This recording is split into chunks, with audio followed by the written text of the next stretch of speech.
Okay, I'm showing that our numbers are slowing down and it's 9:01, so I think we'll go ahead and get started. Um, Again, thanks for being here, everybody, this morning. We appreciate it. Always fun to put these on and get a little of networking and education in the conservation space. So, like we always start out, if you would just please in the chat put your name, organization, what you do, where you're at. And then once we see that, we'll kind of start getting that opening poll set again. So thanks for being here, everybody, this morning. We appreciate it. As always, if you would put your introduction in the chat, and then we'll get her going.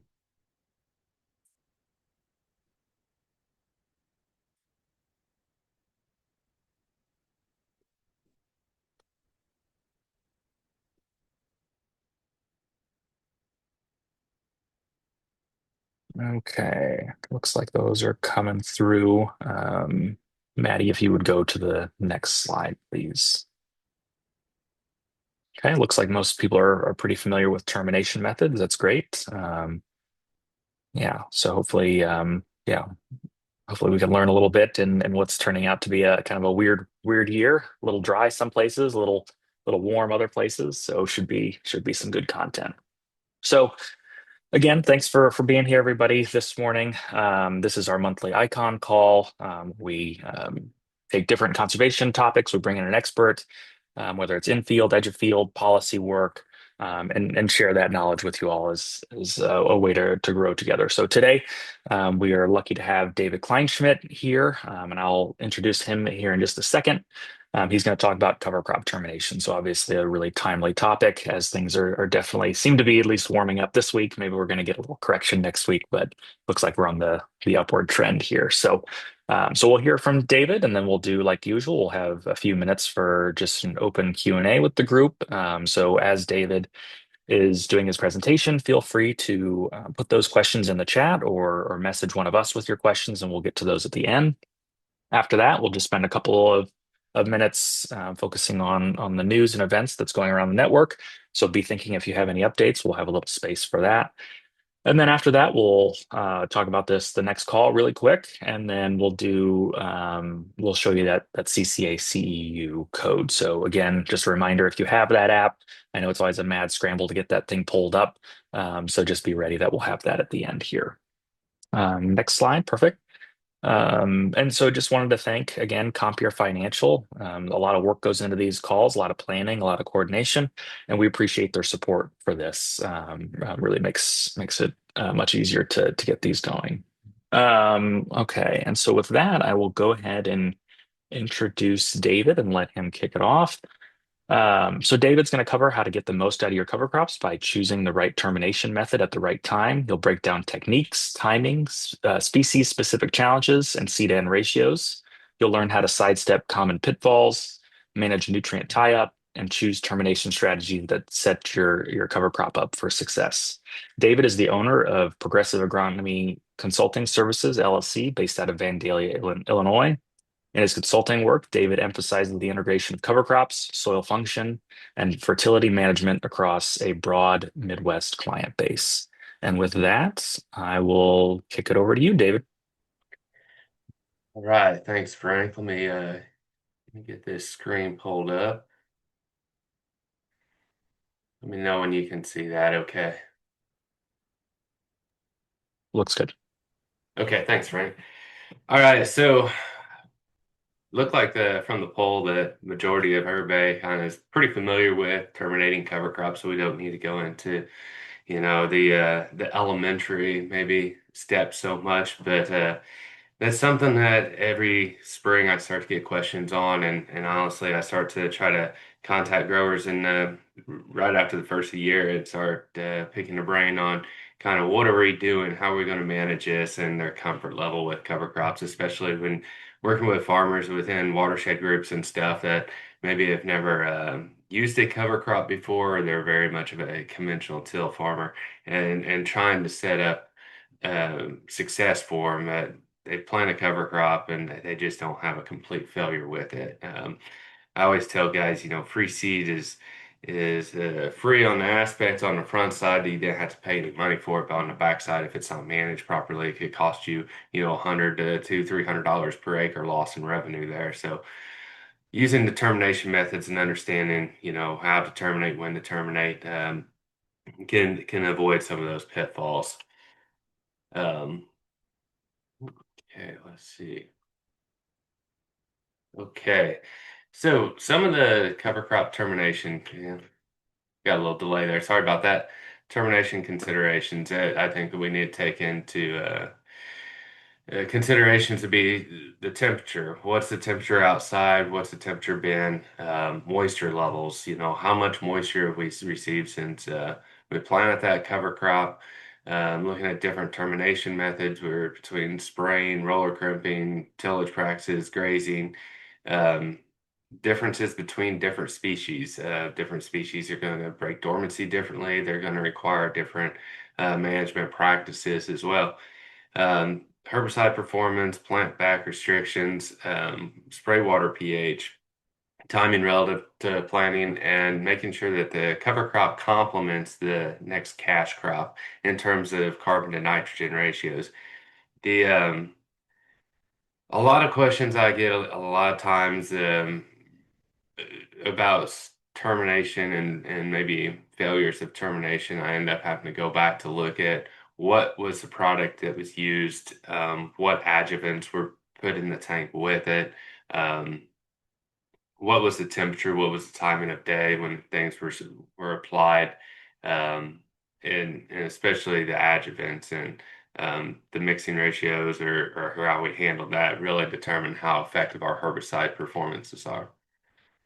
Some of the soil moisture considerations I really like to look at is that we're going to look at the rainfall from basically when we seeded that cover crop in the fall time. On years that we are below average rainfall, we might want to consider terminating that cover crop early compared to um, where we have really wet years and we're above those, or we're adequate with annual rainfall. We may consider letting them grow a little bit longer.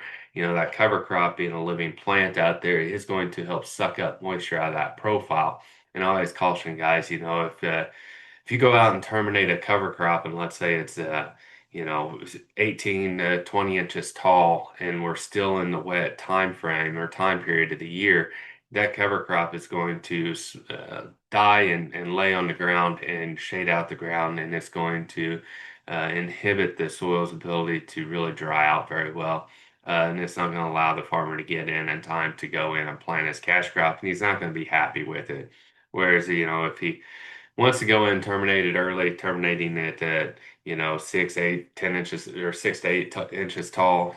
This is my coffee cup and something about that tall, works pretty good. There'll still be good airflow that gets through there and it'll help dry out that soil. Um, I think we can all remember back into, what was that? I think 22, 23, or maybe it's 23, 24 growing season here. But looking at how many inches behind we were when we got into that planting season and on social media, whether it's, X or Twitter or whatever they call it now, and Facebook or whatever, there was all kinds of people that were blaming the cover crops for having issues with their cash crop. And when you looked at really how much moisture we had received throughout that winter time and going into that spring, we would have saw that we were way behind on moisture and we should have terminated those cover crops much earlier in the growing season because those cover crops are using soil moisture and they were sucking too much moisture out of the profile and kind of hurt their cash crop on the stand establishment as well. So I tell guys, hey, we kind of have to be meteorologists here and think about when we seeded that plant, what's our plans going forward, what's our next cash crop, Um, Going to beans can be a little bit more forgiving than corn, um, but we still need to manage it because it still takes moisture to imbibe that seed to get good germination. Um, some of the I do not know why this keeps skipping ahead on me one screen, but some of the soil moisture considerations is actively growing plants. They terminate easier than plants that are still in dormancy. Drought stressed covers reduce herbicide uptake. Um, our wet soils delay equipment access. I think when I think about the equipment access and where we're at today, the drone technology has really come a long ways. And I've told a lot of guys this winter, even if it's a little wet and you can't get a sprayer out there to spray it, don't be afraid to call up a drone operator to come out and spray it if you're uncomfortable with the size of that cover crop or having that cover crop get too big on you. Um, if we have a lot of biomass and really wet soils that we're trying to plant into, we could increase the amount of hairpinning that we have in that furrow, which again affects our germination in the plant stand. And the moisture during after termination really affects the decomposition and mineralization of releasing nutrients out of that cover crop as well. So if we're really dry after termination, we're not going to get the nutrient release out of that cover crop as much as we would if we had adequate moisture through the growing season. Um, I tell I tell a lot of guys that cover crop or spraying burn down is really about a 10 a.m. to 3 p.m. job, maybe a 4 p.m. job. But we want to have, good warm temperatures. We want nighttime temperatures to be above 40 degrees. There's certain species like annual ryegrass that are really, really tough to terminate. Generally, they are slower to break dormancy. And I tell guys to wait until you mow your yard 3 times um, before you go out and spray it. Now, I know guys that go out and they tend to think that they have to mow their yard every week just because it gives them something to do and they're not actually doing something. So we want to make sure that that grass is growing good and it's all broken dormancy before we go out there and spray. And I was just chatting with a guy a few days ago about terminating his cover crop, and he was talking about how he had some challenges with it. And we got to talk about the time of day, and he said, "Yeah, thinking about it, the stuff I sprayed in the morning terminated a heck of a lot better than the stuff I sprayed at 5 o'clock in the evening." So we have to think about that plant's ability to take in that herbicide and actually do something with it, right? So it has to get onto the plant, it has to get into the plant, it has to do something at the end, right? Or move through the plant, and then it has to do something. It has to get to the target site in the plant that it needs, and it has to have enough concentration to actually terminate it. So once that plant starts slowing down with photosynthesis and everything, towards the end of the day, it's really tough to get them to terminate. Um, Talking about carbon and nitrogen balance, and this is one of the things that I don't know why. I think that there's a lot of misconception out there. You'll hear guys talk about allelopathy of cereal rye to corn, and I always say, well, did the corn germinate? Because if it germinated, it was not allelopathy that caused your corn to be stunted. It was a carbon and nitrogen tie-up, and we could go into a long discussion about that, but.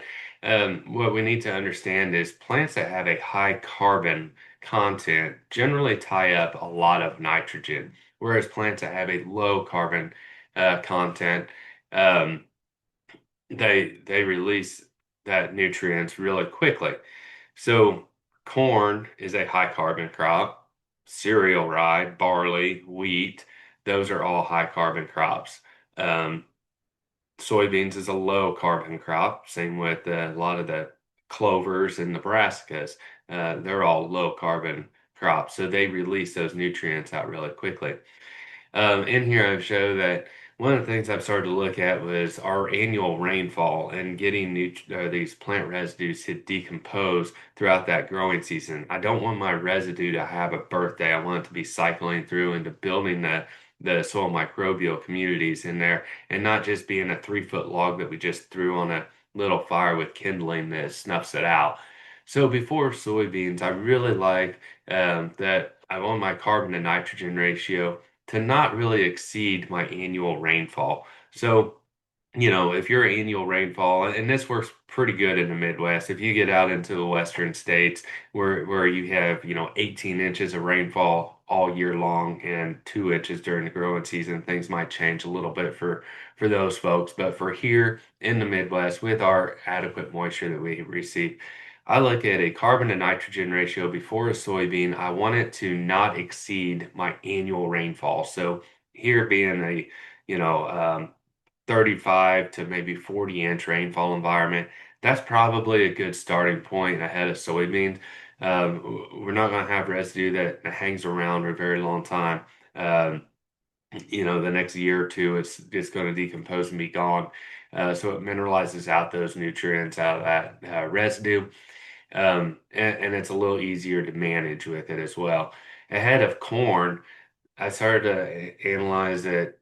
Um, During that growing season between that April until August, that's when our crop is growing, right? And we always talk about, that August rain or that July rain, late July rains, and those really impact the yield on our corn. So if I look at the amount of rainfall that we receive during that growing season, between April and August, and a lot of times we're in that anywhere from maybe a 15 to 1 or 15-inch to a 20-inch rainfall environment.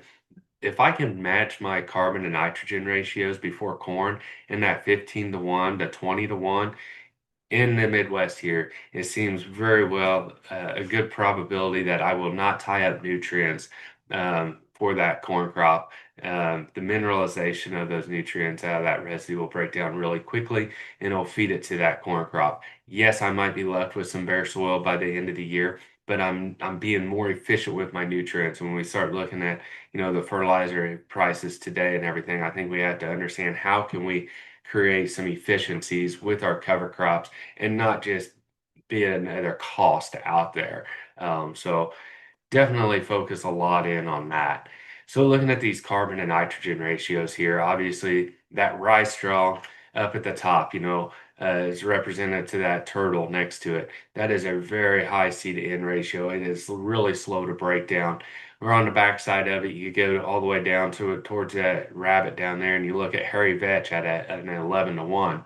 Right in the middle, you'll see the ideal microbial diet is at a 24 to 1. So anything above that 24 to 1 is slow to break down. Anything below that breaks down relatively quickly. So the quicker it breaks down, the quicker we can get that mineralization and nutrient release. It all depends on rainfall and also if that residue is on the soil surface or if it's standing upright. If it's standing upright, it's going to take longer for it to decompose as compared to being on that soil surface where those soil microbes are. Um, so that's really important to understand. Termination methods, and another overview here. So we've got herbicide burn down, roller canopy and tillage, flail mowing, which is something I think could be something for some guys to look into. A combination of some of these strategies and species growth stage determine effectiveness. Also, we need to look at, it's not listed on here, but grazing as well. So some of the herbicide termination methods that we use. Um, Gramoxone can be used. Gramoxone is used quite a bit, I think. One of the challenges I have with Gramoxone is personally, it's the only herbicide with a skull and crossbone on it. So it does, paraquat Gramoxone does kind of make me a little nervous to handle it. But it does provide a very quick kill, whereas a lot of the others are a very slow kill. So the quicker that kill, you can get a little quicker nutrient release out of it and breakdown from that as well. Gramoxone requires a lot of coverage, so you have to have high gallons per acre with it, and maybe think about a dual fan type tip that sprays both forward and backwards to get full coverage on that plant because it is a contact killer. Glyphosate is a common, burn down product that we use. It works really good for a lot of our grass species. Um, then you have the DIMS and the FOPs. So think of a Select and a Sure. We use those for volunteer corn and soybeans. You can also use those to get a lot of your grasses. You have 2,4-D and dicamba. Those can be used for a lot of our broadleaf covers and our legumes. Sometimes we need the tank mixes of these things to help with the efficacy. Um, the adjuvants definitely improve control. Think about Select and Assure, those Dems and Fops, they require crop oil concentrate. If you've ever sprayed volunteer corn and had failures, likely it's due to we didn't have crop oil concentrate in there or COC that allows that herbicide or that COC to break down that cuticle on that leaf surface to allow that herbicide to get in. Other thing we need to focus in on is droplet size and nozzle selection. And that's something that I focus a lot with farmers that have their own sprayers is making sure that we have the right size um, droplet. So we're using the right size nozzle on there and looking at that. How much of the driftable fines versus medium versus coarse droplets are we creating to make sure that what we're spraying is actually getting on target. So this slide is just looking at like um, different categories between very fine and extremely coarse droplets and kind of relative size there. So you start looking at those, 100 to 175 micron droplet sizes. Those are extremely, extremely small. And you think about that 100 micron being like a fog. And I always tell guys, if you start thinking about that spray coming out of that boom and you're not in a controlled environment like a greenhouse, you've got wind, you've got humidity, you got heat and everything else. If you spray a fog out there, how much of that is actually going to get to the crop before it just evaporates? On the flip side of it, you get these big monster, extremely coarse droplets that are at a 450 plus micron droplet size, and they just roll right off the leaf. They're just too big. So I like to keep our droplet size in that medium coarse range, seems to be ideal.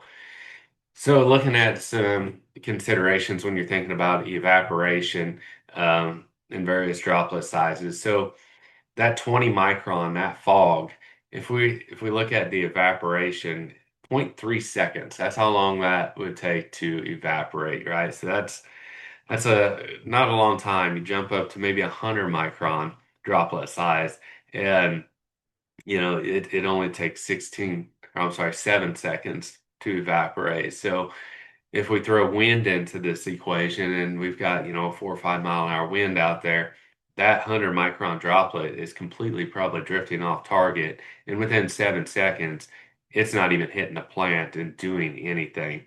We get up there to that 150, 200 micron droplet size. Now we can start to get it down onto that leaf and actually do something.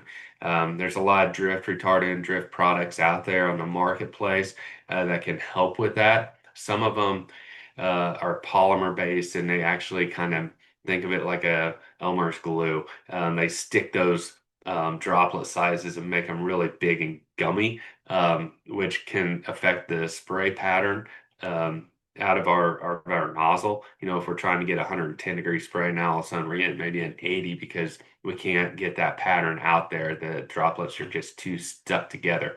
And there's some others out there that they actually go after the fine droplet sizes and kind of build those up without really affecting the larger droplet sizes.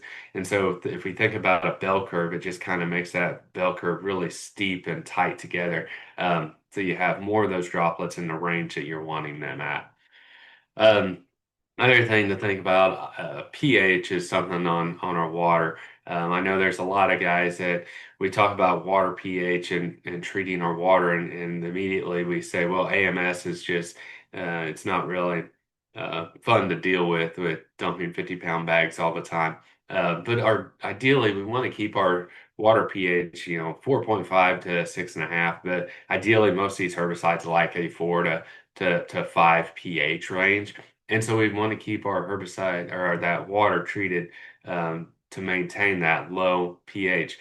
So going back to that AMS, I get that dumping bags at AMS is kind of a pain, and guys will go the quick route of using like a conditioner like a citric acid, and that will buffer the water pH and drop it down really quickly, but it doesn't actually treat the water. So a lot of our water has a lot of, hard water molecules or carbonates, bicarbonates in that water that when we think about glyphosate, glyphosate is a chelator. So when you have those carbonates in that water, calcium deposits and things like that, mineral deposits, that glyphosate binds up to it as soon as it gets in the spray tank. And now when we go out and we spray it, if we don't actually address those hard water molecules, the glyphosate molecule is too big for the plant to actually take up and do anything with. It's already complex with those minerals.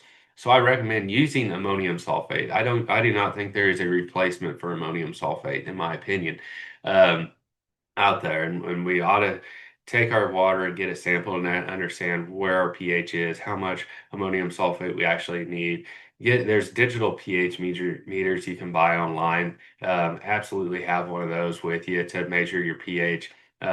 But use that to buffer the water. The ammonium is going to drop your pH, or the sulfate in there binds up all of those minerals deposits that would otherwise bind to your herbicide. And if you have to, you could add both the citric acid into that as well with the ammonium sulfate. One thing to know about the citric acid is that when you treat water with it within 24 hours, if you're not using it, it's going to gas off and it's going to go back to the original water pH. So with citric acid, you want to make sure you're using it as quickly as possible.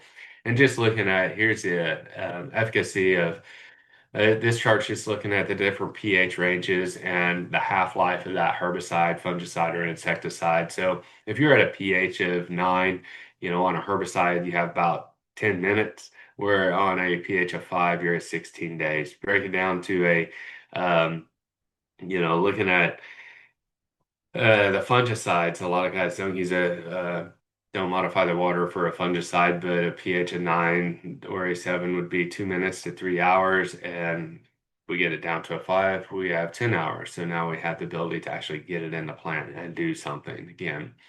Um, so some of the other things to think about, 2,4-D, there's the ester and amine solutions of that, depending on what you're spraying it on. If you're spraying it on a lot of more bare soil, we're looking at anywhere from 7 to 14, even up to 28 days of waiting before we plant corn into those fields. Depending on traits of the hybrid you're planting as well. But the amine forms are a little bit more forgiving than the ester forms of 2,4-D. We can get into those fields a little quicker. We don't have to wait that 14 days if we're using the amine. The other thing I tell guys is really it doesn't take a whole lot of 2,4-D or dicamba really to terminate some of these legumes. And instead of using a pint per acre, we could even drop it down to like 6 ounces and do pretty well. Um, you know, uh, we've got glyphosate and glufosinate. So you think about Roundup and Liberty there. They generally have no plant back restrictions. Your Dems and Fops, you do have to watch out for before corn. Um, Generally, it's about 1 day per ounce of product being applied. Some products are a little different than others, and some have longer plant back. So always look at the herbicide label for that. Those grass products, if you're going to use a Select or a Sure or some type of dim or fop there on a grass product, cover crop, especially on the cereals, do not do it after flag leaf. You want to be flag leaf or before to get a good kill. After flag leaf, and once that head starts to emerge, you're probably looking at maybe 60-70% control with using that herbicide, maybe on a good day. Um, it's just harder to kill off that plant once it gets into that reproductive stage with that product. Um, but if you're a non-GMO beans and you have the cereal out there and it's getting away from you, looking at a dim or a fop, before beans there could be an option. Just be aware of that. Paraquat, gramoxone, again, no plant back restrictions on that. You just want to make sure that your crop is not emerged. Roller crimping is something that, we talk a lot about towards the south. And this is something that, here's a video of roller crimping on down in Murfreesboro, but it's a hairy vetch mix with some cereal rye and stuff in there as well, some clovers. And it's something that we can do pretty effectively down the south. We have an advantage where we have a little longer growing season than the guys to the north. Um, the rye or that cover crop grass needs to be at anthesis to fully terminate, um, and get that cover crop to to terminate at that stage if it's a grass or a cereals. Um, it does require a large biomass. In that video, the vet made it extremely helpful because the vet was just pulling it down with it. But it's difficult sometimes to control so that and kill some of those legumes. So we still have to rely on some herbicide with that. But by laying that mat down, it's kind of like putting straw in your garden. It suppresses a lot of weeds from coming up. I tell guys anymore, there's a lot. There's a couple acronyms I've used with guys. One is CTA, crimp or termination anxiety. Guys will start seeing heads and they go out and want to roll or crimp. And if you're in that boat, you might want to wait about another week or so until you start seeing pollen shed, or after pollen's completely shed it off before you go out and roll or crimp to get a really good termination with it. The other thing is that a roller crimper is a tool that you might use every once in 5 years. It's not going to be an every year tool. I think that there's advantages to going out there and using it to knock down a cover crop, even if you spray it, especially in a soybean field. And let's say you have that rye and it's waist high, and you planted into it and you sprayed it and killed it off. Now that soybean is competing against that rye for sunlight. It's lengthening out those node spaces, and that's going to hurt you on yield some. Um, so if we could take that roller crimper and after it's brown dead, roll it down, we'll stack those nodes closer on that bean plant, get them to branch better, and that'll affect yield as well. And plus, it can help to shade out that soil and keep the other weeds from coming up. Difficult thing with these is using a row cleaner on here. Um, it's hard to use a roll cleaner when you have that much biomass down there. This is a Dawn ZRX on a Kinsey planter that you could roll and plant at the same time. There's also Yetter has a stock devastators that guys have retrofitted and you can put on as a uh, cover crop roller onto your planter so you can plant and roll at one time. Again, these are some of the things that work pretty good for us guys in the south, but as you get further north, north of even Springfield, Lincoln area, the timing of when we can do things, when that rye gets up to the stage to be roller crimped and everything might not work out as well as what it does to the south just because of the summer. Um, Tillage is another way that we could terminate cover crops. That's obviously when we start talking about soil health, it gets guys up in arms. But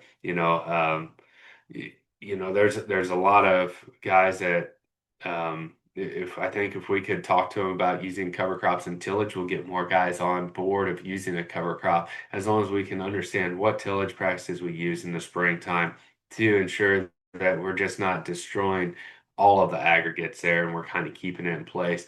Some of the Europeans have been using some of the Limkin disc and high-speed disc out there with cover crops just because it stays so wet and they're having herbicide restrictions and everything.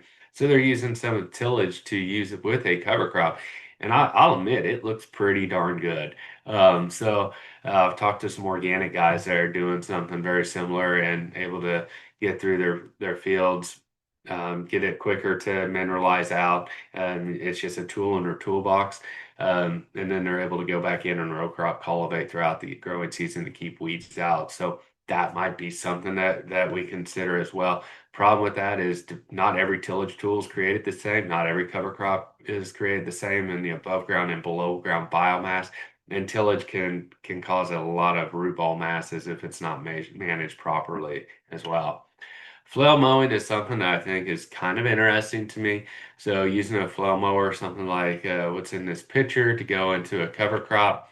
Um, we're going to want to mow it as close to the ground as possible. The benefit, I think, of this is we're sizing up that residue. So we're able to use our row cleaners and sweep it out of the way more efficiently than with that roller crimper where we've got that long residue. I think it'll enhance the breakdown and mineralization of those nutrients out of that cover crop residue for those microbes to get inside there and break it down quicker. Obviously, every time it rains on that, it's going to flush out residue as well. Problem with it is it is a little bit slower process. The equipment size is one attribute to that. And obviously, you're just not going to be able to run as fast as what you can with a roller crimper, or even maybe a high-speed disc out there to terminate that cover crop with it. But it might be something that, a smaller producer or producer on a budget, you can pick one of these up on Facebook Marketplace, pretty reasonable, a lot of stock choppers out there that guys have used in corn stalks years ago, and it's been sitting in their sheds, and you can get one pretty reasonable and be a tool in the toolbox for you. Um, Getting into some of the species specific management. Legumes are fairly easy to chemically terminate, but and they have a high nitrogen release. Um, Cereal grasses again are easy to terminate with glyphosate, roller crimping, but they do tie up nitrogen. Annual ryegrass is the most difficult to control. There is a ryegrass cover crop website, and there's a lot of good information on there from Mike Plummer on how to um, manage um, annual ryegrass and termination and everything. The biggest thing with annual ryegrass is definitely it might take a little higher glyphosate rates. It needs to be active growing. Know what you're buying. You want to make sure that you're buying a good variety of annual ryegrass. There's a difference between brands and varieties. A brand, you don't actually know what hybrid or variety is in the bag, and you could have multiple varieties in that bag. Whereas the variety is a variety specific, and you'll know what you're getting in that bag. Um, Also, avoid any tank mixes with residuals such as um, atrazine, simazine, things like that. When you're terminating annual ryegrass with glyphosate, those things kind of bind up and don't allow that glyphosate to get in the plant, and you'll have poor termination with it. The legume termination, think of crimson clover, balansa clover, hairy vetch. Use some 2,4-D dicamba glyphosate mixes. Diflex would be a safer mix, for immediate plant back into corn. Um, and we also need to consider that nitrogen can how much is contributing back from that biomass. And we talked about that with the carbon to nitrogen ratios there. The more the biomass that we have of that legume out there equals more protein if we think about it in terms of like alfalfa hay. So protein and biomass, protein is 16% nitrogen. So depending on what cover crop and the seeding rate of that cover crop out there, you could have anywhere from 20, maybe 90 upwards, maybe even over 100 pounds of nitrogen credit out there. Again, these are some things that work really good in the south, maybe don't work as well in the north, just because when those legumes break dormancy and they start growing, it doesn't give you a big window to get in there and plant. Albeit I did talk to a couple years ago to an organic producer up around Pontiac, and in the springtime he was going in there and planting early spring a mix of oats and peas, spring peas, and then going in there in the first part of May and middle of May, I guess, and terminating it. Going back in a few weeks or about 10 days later, harrowing it down again, and then planting corn and telling me he was raising 200 bushel corn, and that system must really work for him really well. So there's things you can do, I guess, in the north if you're willing to wait long enough. I think that's where putting a small grain into that rotation, like a wheat, and not following it with a double crop soybeans, putting it into a cover crop and building that soil health for you, and building those legumes to go to corn could be an advantage to you. So here, planting into some hairy vetch mix. This is before using a roller crimper, and that turns a planter into looking like a duck blind pretty easily. That hairy vetch will climb up on everything, but man, does it produce a lot of nitrogen. So this is a cover crop biomass sample that I send off for a lot of guys to just look at what is our carbon to nitrogen ratio, how many tons of dry matter is in um, that sample, and how many pounds of nitrogen, phosphorus, potassium, and other nutrients are in there. Um, Doing this test and then doing it again within 2 weeks after termination, a month after termination, 6 weeks, 8 weeks after termination, doing that for several years, I've kind of been able to identify how much release of NP and K, the big nutrients that we apply a lot of, based on our rainfall to kind of determine how much of credit can we take for this. So you look at a cover crop mix that might cost, 30, $40 an acre, maybe even upwards of 50. But if I can get half of that nitrogen credit right there back, well, that just paid for my seed at the price of nitrogen today. I can get, probably in the first 30 days, somewhere in the 40% of that phosphorus back. And if we had adequate rains, I could almost get 80% of that potassium back out of that cover crop. Hey, that's money in the bank right there. I didn't have to go and spend for in fertilizer. Cereal grasses, we start looking at cereal rye, triticale, wheat, winter barley, spring barley, oats. Um, Glyphosate is highly effective on here. Roller crimping works at antithesis. Roller crimping on oats is maybe not ideal. It just seems like that stem, even though it's a bigger, fatter stem, it doesn't terminate as well and it tends to stand back up. And I would say the same thing with barley as well, just because it's a shorter plant. We don't get as many crimps on that stem and it doesn't lay down and stay down and terminate as well as like triticale and cereal rye does. Larger biomass definitely helps with weed suppression. It works really good with that roller crimper. But I've had a lot of really good successes with planting 40 pounds of cereal rye and roller crimping it down and having a good termination of the cereal rye and suppressing out weeds as well. I do not think that we need to have these ultra high 100, pounds of cereal rye out there to achieve that goal. If you're in an organic situation, yeah, maybe we'll talk a different language here, but for what we're talking about here today, I'm going to say we don't need to be at the extreme high seeding rates. And again, the high seeding rates of grasses before corn are going to tie up nitrogen application. So every time we go out and make a nitrogen application, those microbes were short of nitrogen. They had all that carbon there. So the microbes in the soil are going to use our nitrogen to start breaking carbon down. But then the nitrogen that's in their bodies isn't metabolized and broke down for about 15 to 18 months. So when we have those high rates of grasses before corn, and we have higher seed to N ratios, definitely ties up a lot of nitrogen, and it's just hard to outcompete that. Annual ryegrass, obviously most difficult to manage there, and we talked a lot about this already. But doing some tank mixes with clethodim, making sure that it's broke dormancy very well, and actively growing. Make sure we're spraying between that 9 a.m. to or 10 a.m. to 3, maybe 4 p.m.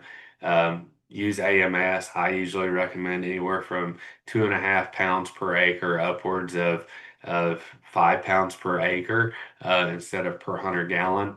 And I like to keep my application rates at 12 gallons per acre or below, especially when we're using glyphosate, because it does translocate through that plant. And as we see here in this next picture, when we start talking about, oh, we're going to just take that herbicide, that same quart of Roundup, and we're going to put it in 20 gallons per acre instead of 10 gallons per acre. What we ended up doing was diluting out that droplet. And so there's not as much herbicide in it and less herbicide actually gets into that plant. Whereas opposed to using that smaller gallons per acre with the glyphosate, we actually have a more concentrated droplet and we get more of it into the plant. So this is just looking at some data and looking at, different rates of carried capacity of water at 5 gallon up to 20 gallon per acre and looking at water hemp and ragweed. This is some old data where we used to be able to control it with Roundup. But looking at how those lower rates had a better efficacy on terminating the glyphosate or terminating those weeds compared to the high rates with glyphosate. So when you're working with a retailer or anybody out there and they see a cover crop out there, the first thing they want to do is jump into, oh, we're going to need 15 to 20 gallons per acre to kill this. No, absolutely not. No more than 12 gallon per acre, and 10 gallon per acre is even better. Let's just make sure that we're using the right amount of product. Instead of a quart, we might have to bump up to 38 ounces, maybe 40 ounces of Roundup. And let's make sure that we've got good AMS source in there and treating that water properly to get a good kill. Grazing is another good benefit that we could use. I think with the cattle prices today, if you've got cattle and you've got cover crops out there, you might as well use them to your benefit. That's cheap feed. Um, with the cattle prices, you might be making more money uh, on gain on cattle out there than what you might be making on corn and soybeans this year. But it takes a lot of cattle impact to terminate a cover crop. The problem with that, like we face here, we have in Southern Illinois, I say we have a dry period and a wet period, and all spring we're basically in a wet period. So trying to graze on cover crop in the springtime is extremely difficult when we have nothing but mud. Um, yeah, we can stomp that cover crop into the ground pretty good, but what we did to our soil and trying to plant into that now is a challenge, and that's where maybe strip till or using some tillage practices to level up that soil, soften it up, and get in there to plant can be beneficial. But grazing is another opportunity that we could use. So, with that, is there any questions? Great. Thanks, David. Yeah, as usual, feel free to put those questions in the chat or to come off mute for those. While people are doing that, just I had wondered personally, I've probably got an answer for this, and you probably got your own answer based on your clients. If something is gonna go wrong, is there a certain species that it's gonna go wrong in? Is there a certain thing that people are not taking into consideration that's causing failure? What does that look like for you? Yeah, so I've heard guys tell me, "Oh, it's hard to kill wheat." As a cover crop, and I can't believe that because every time I've used, using the Roundup, making sure we have the right spray tips and having that AMS in there and not going over the 12 gallons per acre, I kill it just fine. Um, Annual ryegrass is a challenge. I see too many times that guys will go out way too early. They spray it, and then a week and a half, 2 weeks later, the field greens back up. Everybody gets upset about it, and they're like, "Well, see, this is why no one will do a cover crop. It's hard to kill." No, it just wasn't broke dormancy yet, or they throw in atrazine or something with it, and it complexes it up, and they can't kill it. Some of the legumes can be a challenge, especially like medium red clover and stuff like that. They can be a challenge to kill, and that's where using different modes of action or different stacking different, excuse me, herbicides together would be the most effective with that. But what would be your experience, Frank? Yeah, I would echo a lot of that. Funny you brought up medium red clover. Yeah, that thing is a bear to once it gets established. That's pretty tough. We dealt with that for years. We would frost seed that into our wheat, and so that next year we would plant corn into that. And boy, it can take some serious herbicide and still keep chugging. The other one, yeah, that I would say most often that I hear is weather. People do just about everything right and then they forget about the weather. And so they get really excited because we're in the spring and they're kind of antsy to get that cover crop killed. They get that one like 70-degree day that's sandwiched between like 40-degree nights and days.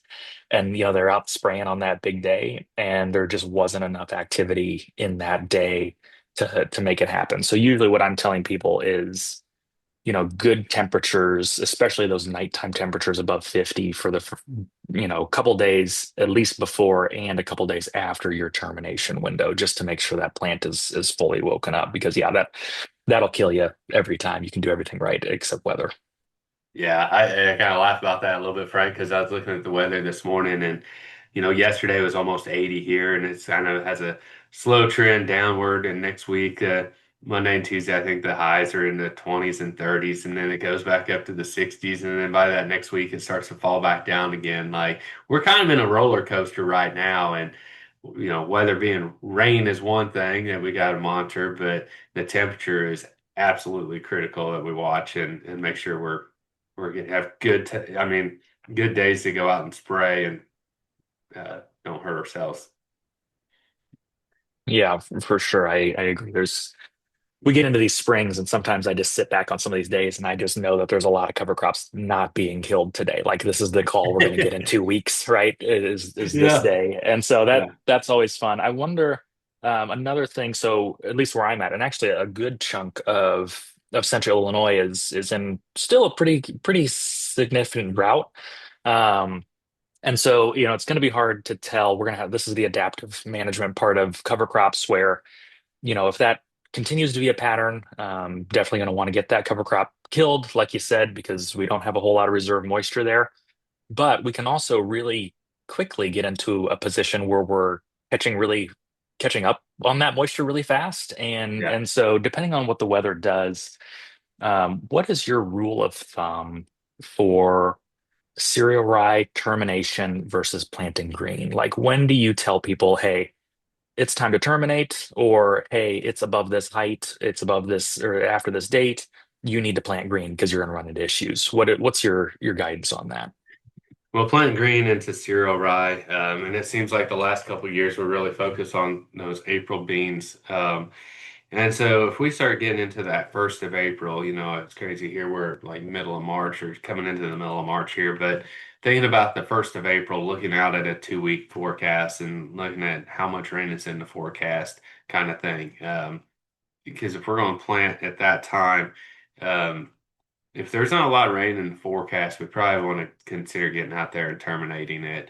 Granted, that rye is starting to green up. It's starting to grow a little bit, but it's not real active and growing a lot. But again, and even looking at seeding rates, 20 or 30 pound seeding rate of cereal rye compared to a 60-pound cereal rye. There's a lot of more plants out there at 60 pounds that are taking up a lot more moisture than what 20 pounds would be. That's also one of the things I consider. I don't think I have a hard, fast number or date that says, hey, this is when you need to go out and terminate it. The reason why is because everybody has a little bit different aversion to risk and what they're willing to take. But I will say that more times than not, we get into within that first week of April, second week of April. Generally, here at least, it seems like that's when it starts to rain, and it doesn't stop until Mother's Day weekend. So, in almost that month's time frame, if you go and terminate a cover crop at that time frame, you're probably not going to get back in the field. So, just looking at historical weather trends and patterns, maybe terminating it towards the end of March, if we're kind of limited on moisture to make sure we don't have an issue with that, staying wet underneath all that biomass might be something to consider. The other thing to consider too is like I've worked with guys out in Kansas, and if you build a big biomass out there, in a year where all of a sudden you went from having a 30-inch annual rainfall to 18-inch annual rainfall down to a 5-inch annual rainfall. Um, you can't come back from that very easily. The amount of moisture a 60-pound seeding rate at anthesis rye takes up out of that soil profile, when you get into when it becomes half of the annual rainfall, you don't get anymore. That just takes a lot of moisture, and it takes a lot of moisture to build back up.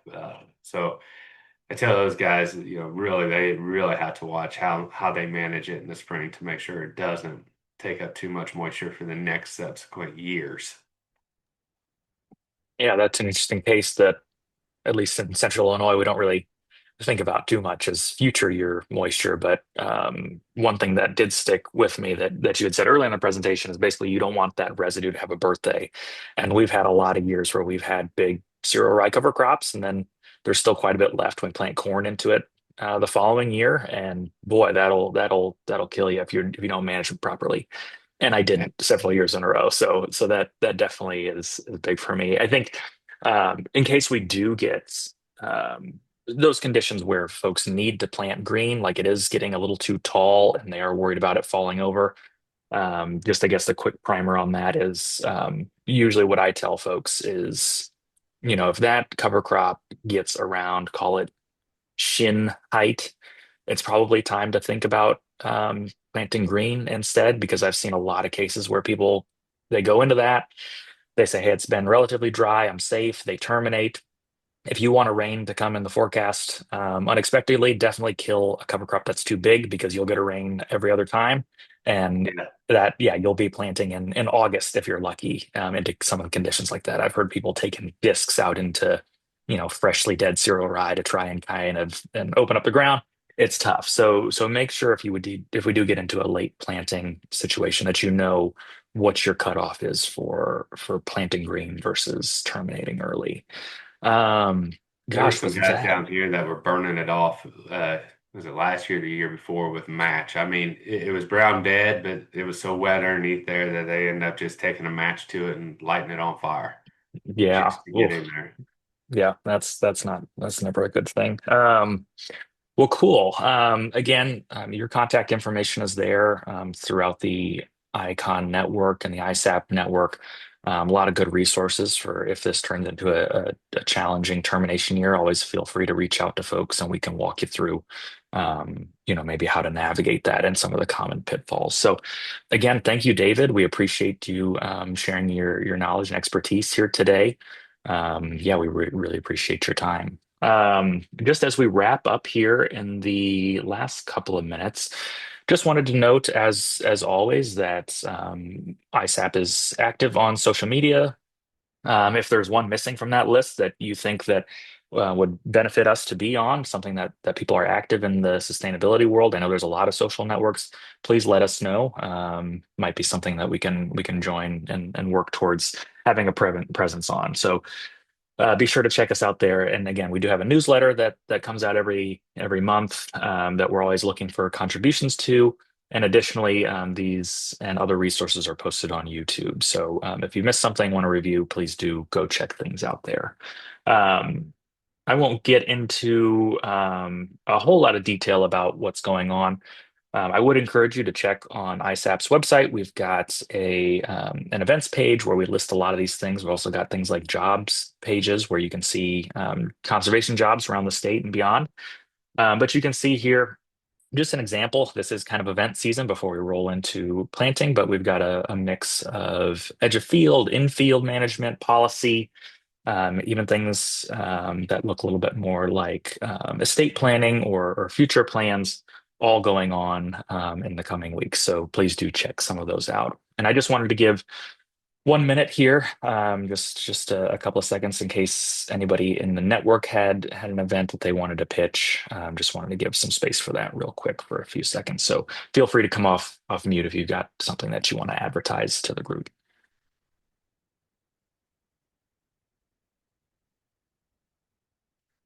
Okay, hearing none. So just wanted to really quick then highlight the policy roundup. Also, wanted to mention in a couple slides, we are going to have that CEU code. This is not it, but we will have that. So the policy roundup, that's going to be happening here real soon. So you'll hear from ISAP members. We'll be giving a policy update on where we stand, various federal and state level initiatives that are going on. And then just as we said, this is a monthly webinar if you're new to us. So we will have one next week hosted by our production risk management. When we've got more details on that, we'll send that out, but same time as usual.